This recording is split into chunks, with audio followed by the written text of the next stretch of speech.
So let's talk a little bit about some of the common questions that come up whenever we're talking about sacred music. And so I'm going to throw some common objections out there, and all of them are discussions I've had in the past that I think are really important for us to discuss.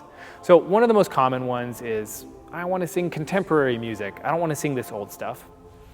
So the word contemporary means happening now. If we were to really sing contemporary music at Mass, we would have mumble rap and EDM at Mass. That's what we would actually have at Mass. Contemporary actually is referring to what most publishers are putting out, which is usually stuff that's rooted in the style of the 1960s and 1970s. And that's where the style of music that most of what's done at Mass is from. So that kind of music, when we say, I want to sing contemporary, what we really are saying is I want to sing this music that I'm used to. Don't get me wrong, I understand how deeply attached we get to music, especially when we're in worship, when we are expressing our faith. It goes down to the root of our beings, so that music is going to matter to us intensely. In the end, our criteria for what music should be at Mass shouldn't be, oh, this is what we did before, therefore let's do it. That's not a good reason to do something, right? But it should be something that comes from what we are taught to do by the Church, which we learn about in Vatican II, which asks us to do Gregorian chant. And there's also room at Mass to, you can have Gregorian chant be the primary place, have the pride of place, that kind of thing. And then there's room at Mass to also have some other kinds of music as well. I like upbeat music. Why can't we do the upbeat music? So the question here then is what do we mean by upbeat, and is upbeat the right criteria for music at Mass? So I love upbeat music. When I'm working out, the last thing I'm going to listen to is Gregorian chant. I'll tell you, I tried it once and I had a terrible workout. Bad idea. But when we're at Mass, what is the criteria that we have for sacred music? So the first one is that it has to be sacred. Sacare, it has to be cut off.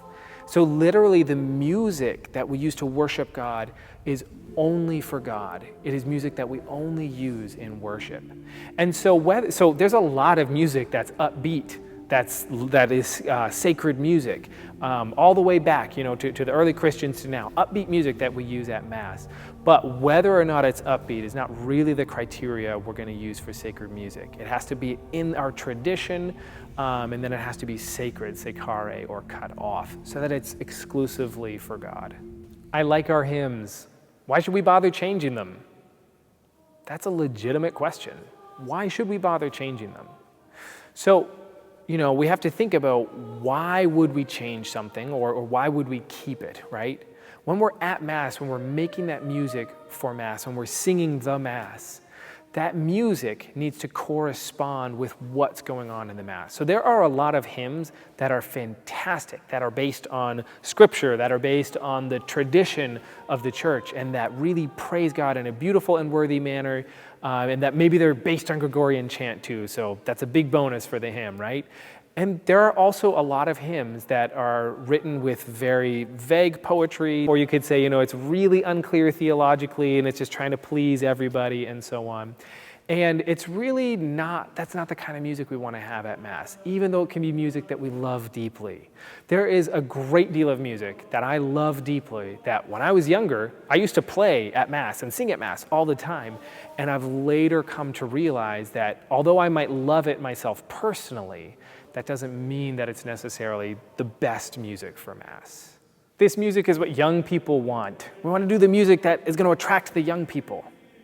I have heard this one tons and tons of times. It's a really important conversation to have, because what's implied there is that if you don't have young people, you're going to die off. Well, let's look at what's happened in the Catholic Church in the last generation and a half or so. It has absolutely hemorrhaged members. What kind of music have we been doing? Mostly the stuff that's rooted in the 60s and 70s culture, and that kind of musical idiom, that musical language. I think it's really important to ask ourselves, is it working? Is it really drawing people in? Is it drawing them into an experience of the transcendent? The data suggests that things are not going in the right direction for retention or for attracting young people. And usually when I'm told, why don't we do the music that attracts the young people, someone pulls out music that's, maybe it was written in the last 10 years, but it is from the idiom, from the musical language, the style, from the 60s and 70s. I would certainly make a strong argument, and I think the data and polling certainly supports this, that what we have been doing is not working. And it's certainly worth a shot to try something else. Whatever kind of music you choose, some are gonna love it and some are gonna hate it. That's okay. But when we think about, we really wanna attract the young people, that's really important. Good question. I think that should be asked. In my experience, the younger generation, maybe 30 and under, 40 and under, whatever it is, the younger half of things is really drawn in to the experience of transcendence that they feel when they are singing chant. And then when they're connected to their Christian brothers and sisters over millennia. We want to attract the young people? Absolutely, for sure. And I think the way to do that is actually to rediscover and restore the beauty of our tradition to connect with our Christian brothers and sisters. Back in 2014, there was a poll for Christians in America, and it showed that only 13% of Catholics thought the music at Mass was excellent. 13% back in 2014. That's a terrible number. But then it showed that 80% of people listed that music is very important to me. So you've got 80% of Catholics, hey, this is super important, and 13% who say, oh, it's good, right? So it's a big conversation. There are a lot of really strong feelings, and that is important. And when we think about, the numbers and when we see the trends and so on, I think if we're really thinking about skating where the puck is going to be and trying to attract the next generation, I think it is very worthy to consider restoring our great tradition of sacred music. We're going backwards in time. I've heard that one more than a few times, but I have a question for you. Is it going backwards in time to appreciate Michelangelo? Or is it going backwards in time to fall in love with a Rembrandt painting? Or is it going backwards in time to listen carefully to the words of consecration? Those are very old words. So we're going backwards in time. There's a lot implied there. And it implies this idea that the music must always be going forward. Now actually the mind and the heart of the church is to take what is old, right? Take the old music, take the best from the past, and keep that alive because it's awesome. And we should always be composing new music. We should always be creating new art. The idea with the church in all of its teaching is that we're always taking the best of our tradition and we're always skating forward and creating something new at the same time. Because you are alive today and I am alive today, and nobody else will have the exact same human experience that we have today. Yes, there's unity in the human experience across time, but there's also particular experience to your life and to my life. And so through that, we're always creating new art that expresses that, but that's also joined with the unity of being a Christian over time. So we're going backwards in time.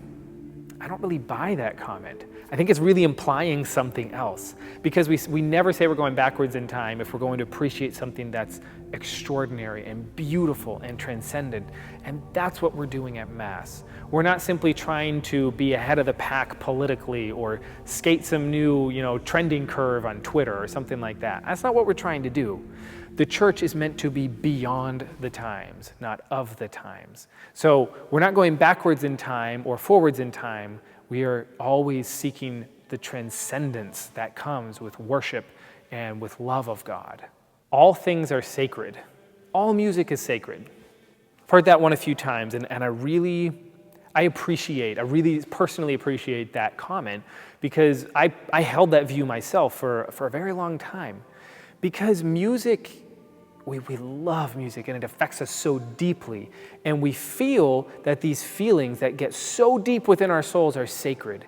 And there's a part of that that's true, that it affects something that is cherished. It affects our inner being, right? So I understand that, and I've been there where that comment would have come out of my own mouth. We might find something that we might feel very strongly is sacred, but maybe it actually isn't. Because sacred, if we remember, means cut off. It means set apart exclusively for God. So for music to be sacred, by definition, it must be separate. It must be sacred, set apart for the worship of God. So all music is sacred. While I really understand that sentiment, I've been a musician my whole life. I have this deep love of music. I understand it. But that comment represents ultimately perhaps not the clearest understanding of what is sacred and what is not. And then when we go in the direction of what is truly sacred, we might think, oh, well, there's this direction where everything is sacred and this direction where, only these couple of things are sacred. They're not equal. There are these incredible fruits that you experience individually and then a community experiences when we really go down with the clarity of mind where there are these things that are sacred and set apart just for God. And I promise, I've been there myself and I've walked both paths, and there's something incredible that happens when we embrace the true meaning of what sacred music really is. What's wrong with our music? That's definitely a comment I've heard a few times, and it's a very personal comment because music brings up such incredibly powerful emotions in us. And then you have a tradition, maybe you had your child baptized in a church and then you got married in a church or whatever, and you experience these things, and there's this music, you have this association and a lived experience with the music. That's powerful. I really understand that, and I feel that way myself. So when we say what's wrong with our music, right, it can be hard to start to experience maybe for the first time the tradition of sacred music in the Catholic Church. And maybe we end up doing a little bit more of that, then maybe a little bit less of what someone is used to. And it feels like we're saying something's wrong with our music. The Church is not saying that. It doesn't say it in its teaching, right? What the Church does say is that there's a way to go about Mass. We don't change the words of consecration. Those are the words of consecration, right? We don't change the format of Mass, right? And there's a reason for that, because there is a proper way to worship God, and we believe that as Christians. We believe it as Catholics. So one way to think about music is that there's a lot of music that is sung and played at Mass that I love, and it really moves me. It pulls at my heartstrings, but it's actually devotional music. It's music that really is more appropriate for a prayer service, or for a get-together, or you can do like a hymn sing. That's something that a lot of Baptists do. They get together and they just sing their favorite hymns. With the organist blasting away.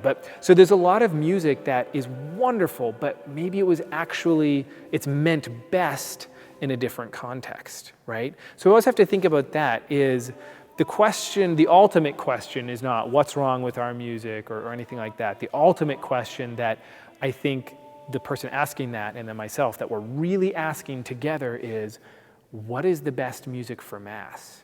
What is the appropriate music for the context of worshiping God? You're taking away our music. Man, that hits me here. I understand that the way music affects us, right?